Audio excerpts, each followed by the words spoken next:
welcome back to my channel, The Math Professor. Today we are talking about a very interesting topic of quadratic expressions.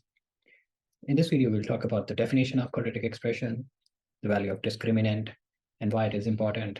And then we'll move on to the graphs of quadratic expressions. And at last, we'll talk about a few important points that you should remember for any type of entrance exams. So let's get started without wasting much time. An expression of the type ax squared plus bx plus c, where a is not equal to 0 and a, b, and c are real numbers, is said to be a quadratic expression. And if I write f of x equals ax squared plus bx plus c, and then use completing square method, I will get f of x as a times x plus b over 2a whole square minus d over 4a, and where d is equal to b squared minus 4ac, and that is called the discriminant of a quadratic expression. Let's move on to the next point, why discriminant is important. Number one, when a is greater than 0 and d is less than 0. Here I have set the value of a as more than 0 and value of b as 1 and c as 2. So we got the equation x squared plus x plus 2. So here, if we find out b squared minus 4ac, you will get 1 squared minus 4 times 1 times 2. So you'll get 1 minus 8, which is minus 7, which is negative. So we have a greater than 0 and d less than 0. And if we look at the graph, we see that the graph of this equation is above the x-axis. It is not touching or crossing the x-axis at any point. That means whenever a is greater than 0 and d is less than 0, the graph will be an upward parabola and it is not crossing or touching the x-axis at any point. That means the value of the function f of x will always be more than 0 in this case. And the converse is also true. That means whenever you are given with that a quadratic expression f of x is greater than 0, you can use the condition that a is more than 0 and d is less than 0. This is very helpful in entrance exams. Number two, when a is greater than 0 but d is equal to 0. In this case, I've set the value of a as 1, b as 0, and c as 0. So when I find the value of b squared minus 4ac, that will be equal to 0. So you have a greater than 0 and d equal to 0. Here, you will observe that the graph is touching the x-axis at one point, and other than that, it is above the x-axis. That means the value of the function f of x will always be greater than or equal to 0 whenever you have a greater than 0 and d equal to 0. And the converse is also true. That means whenever you're given with that a function f of x is greater than or equal to 0, you can conclude that a is greater than 0 and d equal to 0. Number three, when a is greater than 0 and d is also greater than 0. Here, I've set up the values of a, b, and c as 1, 5, and 4. That means a is greater than 0, and d, which is b squared minus 4ac, will be equal to 25 minus 16, which is 9. So d is positive. So d is also greater than 0.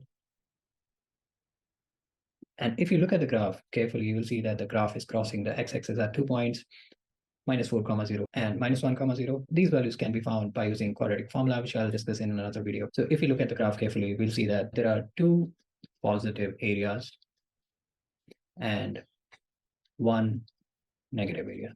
And why it is important? We can conclude that whenever the value of x is between minus 4 and minus 1, the value of the function is actually negative. But when x is from minus infinity to minus 4, or it is from minus 1 to infinity, the value of the function is more than 0. And it is obvious from the graph that graph of the function is above x-axis when x is between minus infinity to minus 4 and minus 1 to infinity. But the graph of function is below x-axis. That means the value of function is less than 0 when the value of x is between the roots. Next, when a is less than 0 and d is less than 0. So here I have set the value of a as negative and value of b and c as 2 and minus 2. So a is less than 0. And if we find out the value of d, which was b squared, so 4 minus 4ac, so 4 times minus 1 times minus 2. So you have 4 minus 8, which is a negative value. So whenever a is less than 0 and d is less than 0, if you look at the graph of the function is entirely below the x-axis, that means the value of f of x will always be less than 0.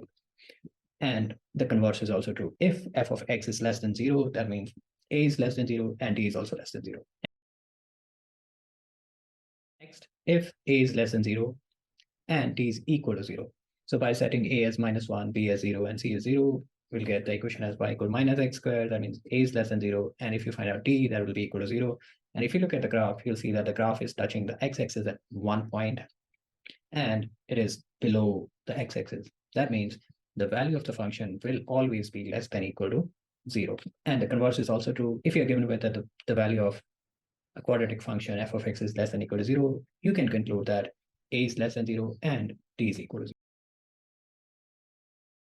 Next, when a is less than 0 and d is greater than 0. So in this case, I've set the value of a as -1, b as 4, c as 0. So a is less than 0. And if you find out d, which is b squared minus 4 is c, we'll get 16. So d is greater than 0. So whenever you have a less than 0, but d is greater than 0, if you look at the graph, you'll see that it is crossing the x-axis at 2 points. There are 2 more points to consider, which are the value of the function when the value of x is between 0 and 4 is positive, because the graph is above x-axis. That means whenever x belongs to this interval 0, 4, the value of function is greater than 0. But when the value of x is between -infinity to 0 and 4 to infinity, the value of the function is less than 0. That means whenever you have a less than 0 and d greater than 0, the function will have positive value between the roots, and it will have negative value otherwise. And here is a summary of what we have discussed in this video. If you found this video helpful, please share it with your friends and subscribe my channel. Thank you.